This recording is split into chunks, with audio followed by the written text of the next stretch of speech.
the biggest entrepreneur platform on the planet. This is Business Rockstars.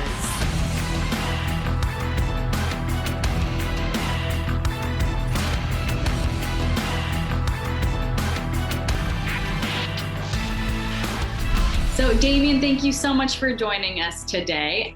For those who are not familiar with you, tell us a little bit about your background, writer, producer, head of a network, the list goes on and on.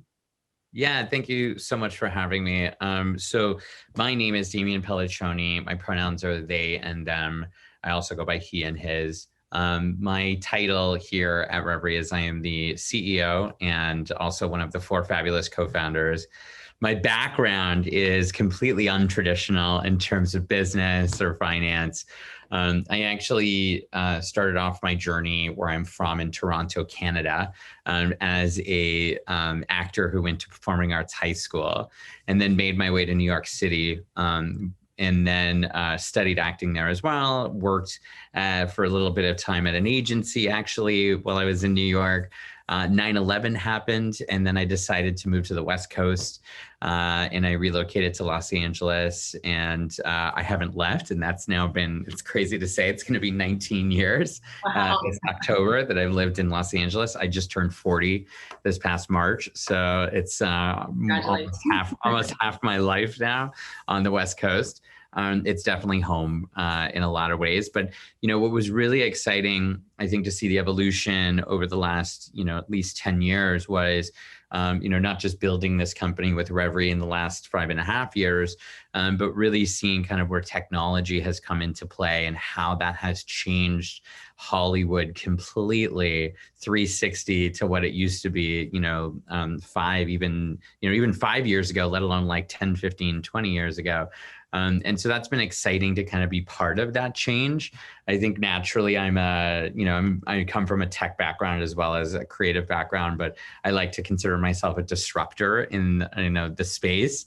And I think, what Revry now really has built and what we're standing for is, kind of what that disruption looks like from, a specific focal point of LGBTQ people, both domestically and globally.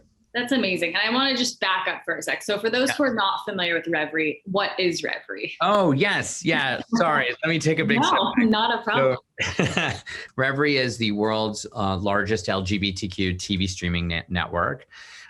We exist on almost every device that you can think of. We are a hybrid model, so you can actually watch completely for free, a lot of great free content, free queer TV, right in front of the paywall. And you can find that everywhere from your Apple TV to your Samsung connected television to your Roku device, your Amazon Fire, any type of interface that you interface with streaming. Our library is now almost 1,500 hours of content from across the globe. We also exist in 135 countries, actually, we've been downloaded in, and we're reaching almost 250 million households and devices globally.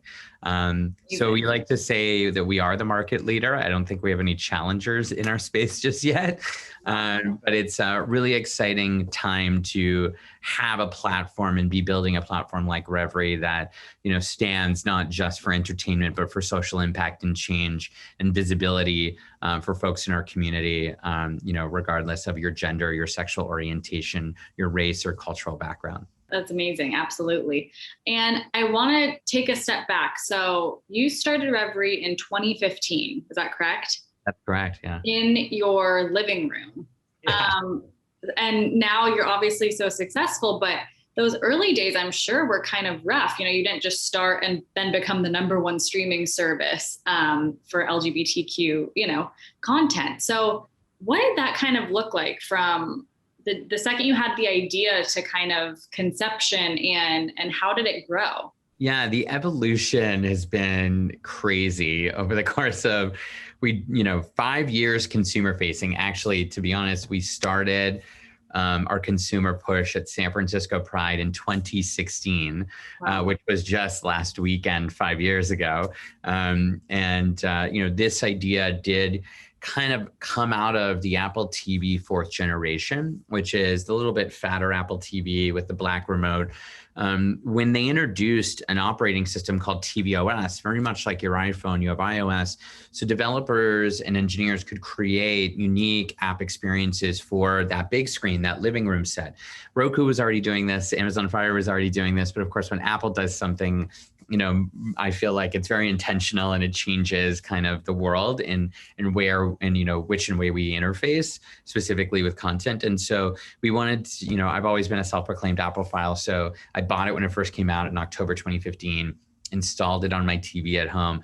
And, much like your iPhone, when it comes blank, it only has your 5 basic Apple apps, and one of them is the App Store. And so I started to search LGBTQ, and there were like 0 apps on the Apple TV App Store for our community. So we were not just the first LGBTQ app, streaming network, but we were also the first one for Apple. And it iterated and kind of grew outside of that. I think what's really exciting is that we've broken down barriers, both domestically and abroad for, not just LGBTQ people, but even allies, people who don't identify as LGBTQ, to really engage with really great content that tells a story, a different story than just a coming out story. We've seen those a lot in mainstream media. We've seen them a lot, at the Oscars and the Emmys and all the traditional award shows and the studios and networks telling those stories. But I think to see like a transgender music artist like Mila Jam, or even, Shia Diamond on a network like Revry creates, a whole new level of representation within the media. And those are like 2 of my favorite personal, music artists who are on the Revry platform. But, cut to today, 5 years later, Revry has had its most successful Pride season ever. This past month, we've had big advertisers like Diesel Jeans, Stoli, HRC, Lexus, and our biggest, which is McDonald's, one of the, if not the biggest recognizable brand on the planet, who, really embraced what we were doing here at Revry and funded an entire Pride variety show called House of Pride, which is completely available for free on our platform. And it was a really entertaining, 90 minutes of drag queens, drag kings, music artists, Vogue dance troupe, House of Balmain, the winners of season 1 of HBO Max's Legendary. It was a really fun and exciting ride, but they even put us on a billboard in Times Square. Wow, congratulations. Promoting the show, which was really to McDonald's, testament, like them really going all in on what culture meant to them and being able to help shift and kind of, be a part of the conversation with Revry and all of our artists.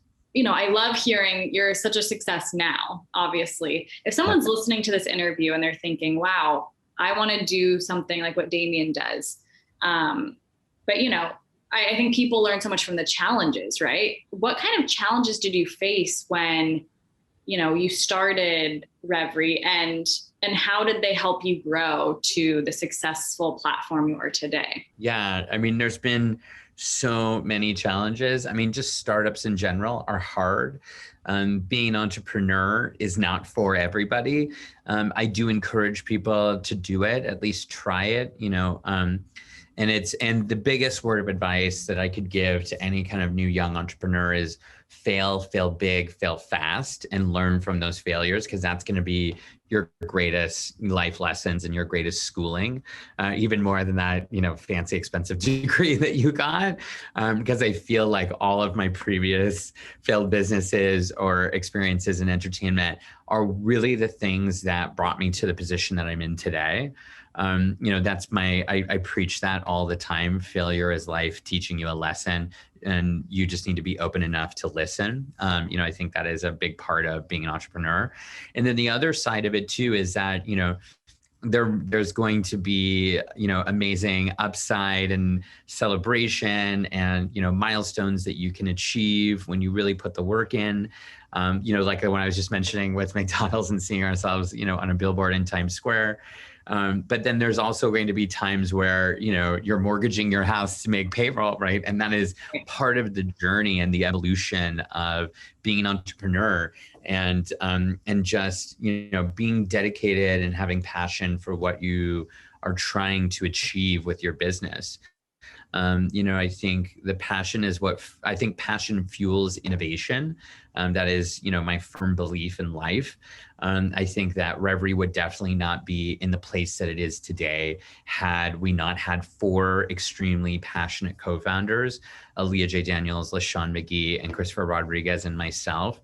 And we're all equal co-founders and represent different communities: women, African-American, Latinx, immigrant, non-binary, allied, LGBTQ. Those are just, the cross section of like all the communities that our founding team represents. And I think that has really been our greatest success, has been the fact that we are, very diverse in our makeup and don't come from the same school or the same background.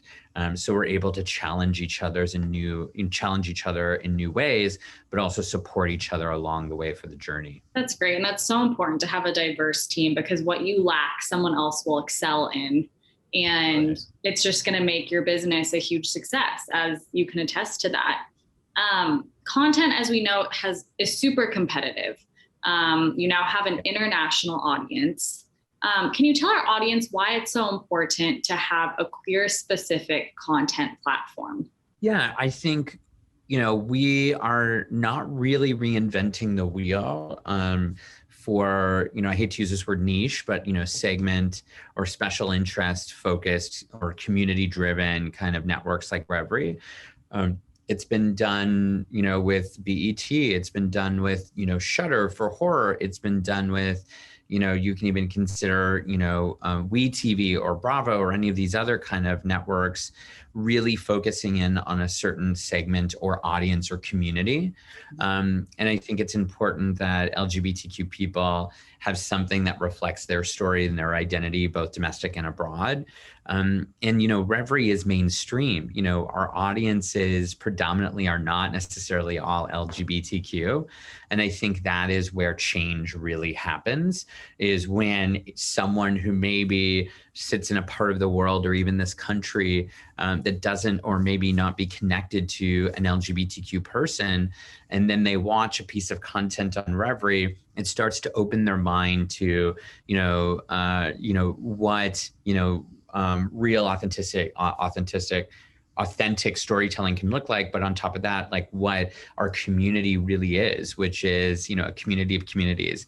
And it's a cultural movement. And so, we don't exist. I always say we don't exist without allies. Allies brought us into this world, most likely. And so, it's important that we are addressing a much broader audience, so then folks can, feel more comfortable with our culture, and we can become more integrated into, the mainstream. Yeah, that's great. And tell us about the changes that you're seeing in the media landscape. You touched on it a little bit earlier, but how is Revry pivoting or staying ahead of those changes and kind of meeting the needs of the new media landscape? Yeah, it's so funny. It's funny you use that term, new media. I remember when new media was new media. Now it's new media, right? But it's funny. I used to use that term like all the time, like even like 5 years ago. I think the biggest shift that we have seen is where consumers are watching and engaging with content. Obviously, it's so device driven, right? Is it the small screen, the big screen, your laptop, the medium-sized screen, right? Like which screen are you engaged on, or do you prefer to interact with movies and TV shows or music videos or news?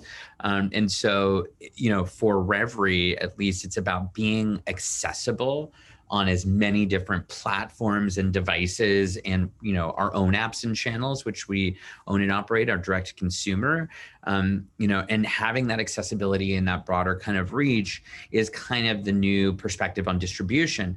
And what's interesting is you see kind of two sides. We're so used to a subscription model SVOD, subscription video on demand, like Netflix or Amazon Prime or even Hulu. Mhm. But what's even bigger now is the AVOD, the ad video on demand, or the fast channel, free ad supported streaming TV segment. That audience is growing. It's evolutionalizing so much faster, than it is to, Netflix is. They're, announced recently that they just are bringing on a whole publishing and editorial team. Well, why do you think they're doing that? They're doing that to start to work with brands because they know that that's the evolution of the business, or it has to be in order to really compete in the mainstream. It's a very similar pathway. We're a hybrid model, and I think we've always been ahead of the game. And, our focus right now, at least in the short term, is about engaging audience to watch and not have a barrier to entry with a subscription price point. We do have Revry Premium, which, we always say upgrade for more, very much like Peacock, where you can buy into a bigger library commercial free for $6.99 a month. But really it's about this. It's about free queer TV and evangelizing, the fact that you don't even need to give us your email address. You can just log on or turn on a channel or download the app and start to watch and engage. And I think that's where Revry has been very much ahead of the game in terms of the technology of distribution. Because we've been able to kind of forecast, where we see television moving to, which is, to be completely frank, it's the connected TV manufacturers. It's Samsung, it's Vizio, it's LG. They are essentially going to be the new cable providers of the future, because already Revry is baked into your Samsung TV when you buy it with the TV Plus House app on channel 1463. And once you log on and you favorite it, you'll see an interface with your Samsung handset device or your, smart refrigerator or even your Samsung watch, will pop up everywhere because all of these different devices, depending on the operating system, are interacting with each other in a much bigger way. Yeah, absolutely. You know your stuff. So when you were looking for content, that kind of spoke to you as a member of the LGBTQ community, mainstream media obviously wasn't that much of an option. When did you kind of discover the content that was going to be on your platform, and how has it evolved to the content that is on today? Yeah, I mean, our content when we first started was, beg, borrow, and steal, essentially. Not steal, but call in a lot of favors from, friends who were filmmakers and rights holders. We even started our own festival, which was called Outweb Fest. We rebranded it to Queer X, which has been touted as the Queer South by Southwest now. Wow. And the concept and the idea was we use that to fuel and drive, content within our own app, our own platform. We were, obviously when you start, you're very undercapitalized. So a lot of the deals that we were making were on a rev share basis, and we weren't able to pay what they call an MG, minimum guarantee, or an upfront fee for certain titles. And so we tried to just drive and curate as much content as we could, get our hands on through, great relationships with fantastic independent filmmakers and artists who really, took a level of trust with us in how we were presenting that in our app and our distribution. Cut to today, now we're working with studios like Lionsgate to distribute big titles like But I'm a Cheerleader, which was our big kind of legacy tentpole flag show, film that we were distributing throughout the month of June for Pride Month. It's an exciting, we're seeing kind of that evolution now, even within Hollywood, where studios and networks are considering more and more distributing through, platforms like Revry, because we have such a segment interest. And when they have a title that speaks to that audience, it's going to going to outperform on our platform than it would on a mainstream like Netflix or Amazon or Hulu, because it's lost in a sea of mainstream, right?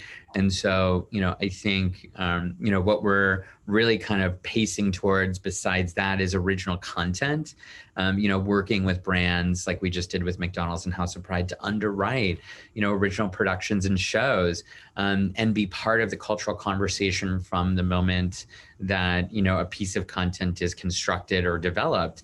And I think, that is a big shift, and we're seeing a lot of success in that arena as well. And we're excited to see, how many more brands come to the table and what the future could bring in terms of our originals. I love to hear, when you were talking about the early days and now you're such a success, it's such an inspiration to so many people.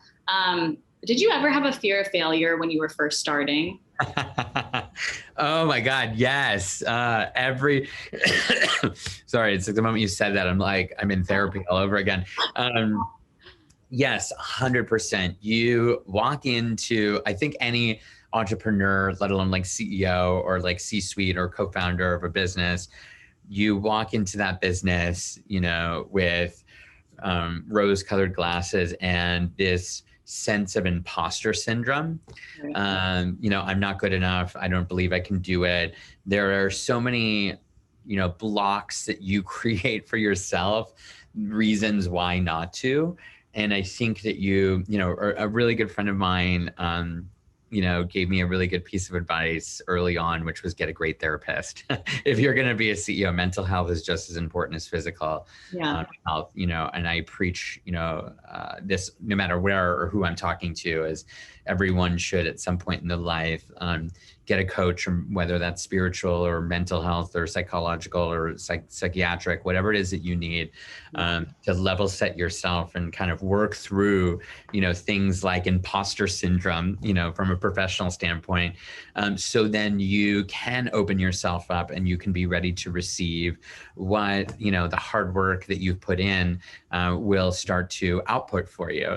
And I think that, that is, right now, do I have that same imposter syndrome? No, I definitely do not. But that is 5 years of hard work on myself. And I would say it's the same for Aaliyah, LaShawn, and Chris. It's been great to have 3 other cheerleaders by your side and having, this diverse group and equal ownership and co-founding team. Very much like, I say like it's like a rock band who sticks together for like 10, 20, 30 years, right. Like Rolling Stones, or something like that, where, that took work, it's relationships. But I think though, the biggest thing is that you'll always be afraid of success. And you're never, and then there's also on the flip side, this fear of failure. You have to let go of the fear of failure and just trust that that's part of the process. And I think that when you have success, it's because you are ready to receive that success and you are balanced in all aspects of your life and ready to step into kind of that next phase of what you've been building for, 5 years, 5.5 years. That's great advice, because you are going to fail no matter what. You just have to strap up, embrace it, and, move on from it. Yeah. I just have one more question. So a lot of successful entrepreneurs like yourself have either a little toolbox of tips or tricks or a daily meditation that they do. Do you have anything that you swear by that has really helped you? Whether it's meditation in the morning or waking up at 4 a.m., what's kind of in your successful toolbox that has kind of allowed you to get to where you are today? Yeah, there are definitely 2 things that I could point to. The first is definitely meditation. I use my daily Calm app like every single day. And sometimes it's not in the morning. Sometimes it's when I get home from work or in the middle of the day. It could be, I could wait until I have like a stressful moment and then like, hey, I'm going to pause, and take 10 minutes out of my day and just listen to, today's daily meditation. So I'm big fan of meditation in so many different ways. And then the other is cannabis. I'm a big advocate for cannabis. I don't really like alcohol, or I don't like drinking. I don't do any other drugs. Cannabis to me has so many different healing components. And at least here in California, it's, it's legal, right. Statewide. And even if it's not cannabis, it's CBD, which, you know, doesn't have any kind of hallucinogen or THC property. And like that alone, like that, it's a natural way to kind of relax, let go, slows me down, calms my mind. And you don't always have to smoke it. There's so many different ways now, through beverages, or I make my own food and infuse, you know, butters and olive oils and things like that. So I can cook with it, you know, and you don't have to get super high. It could be a microdose, but like, I think that you know, rather than taking a Xanax or any type of like medication, I definitely love the cannabis plant in so many different ways. And then the third thing I would say is Epsom salt baths. I have a budget to buy so many bags of Epsom salt per month. And I probably take at least like 4 or 5 baths a week. That's amazing. My last question is, what can someone do to help better support the LGBTQ community who feels like they don't really know where to start, or feels like they're not educated? You know, what can someone do to kind of help support that community? Yeah, absolutely. And that's a great question. Look, I think one of the first ways is, you know, besides watching content on Revry and listening to different types of stories about the community, you know, media does have the ability to change hearts and minds. It also has the ability to educate, and not in such a direct way, or watch shows like Pose on HBO, right? And learn about kind of the AIDS epidemic and the Black trans movement and the Vogue movement, ballroom scene in the 80s, like all the way to the, you know, early 90s. Like that is an amazing historical show. Or things like A Normal Heart. You know, there are so many great films and TV series that exist that can really, you know, bring someone into the community, at least at the beginning, that they can engage just at home in their living room. And then outside of that, I think it's getting involved with local organizations. You know, there's an LGBTQ center in almost every city in this country, right? There is a great website called Centerlink, which will help you find where the local LGBTQ center is in whatever part of the country or city or town that you live in. And I think getting involved in that way, whether it's your local Pride chapter, you know, or your LGBTQ center, you know, grassroots and being involved from, you know, a local perspective is the most important. And I think is where change really happens, because you know, I live in Los Angeles, I live in a bubble, you know, there's a lot of resources, there's a lot of people within our community who live here, but like, it may not be the same for the queer kid in Irving, Texas, or, you know, even Raleigh, Durham, North Carolina. And so it's really important to see the community supported from a grassroots local level. That's great advice. And I think a lot of people are not aware of that. Last but not least, where can people learn more about Revry? Yeah, absolutely. So you can go to Revry, REVRY.tv. You can, I'm trying to think, or go to watch, I'm like, it's over this shoulder, watch.revry.tv. Revry.tv will show you all the different places and where you can download or watch or engage with our app. But if you go to watch.revry.tv, you can just start watching and you're right into the network. You know, that is the best place. And definitely watch House of Pride is an amazing show that is airing all this summer, brought to you by McDonald's. Well, Damian, thank you so much for joining us today. It was a pleasure speaking with you. It was such an informative and educational and inspiring interview, and we appreciate you joining us. Thank you so much for having me. All the best, and happy Pride, everybody.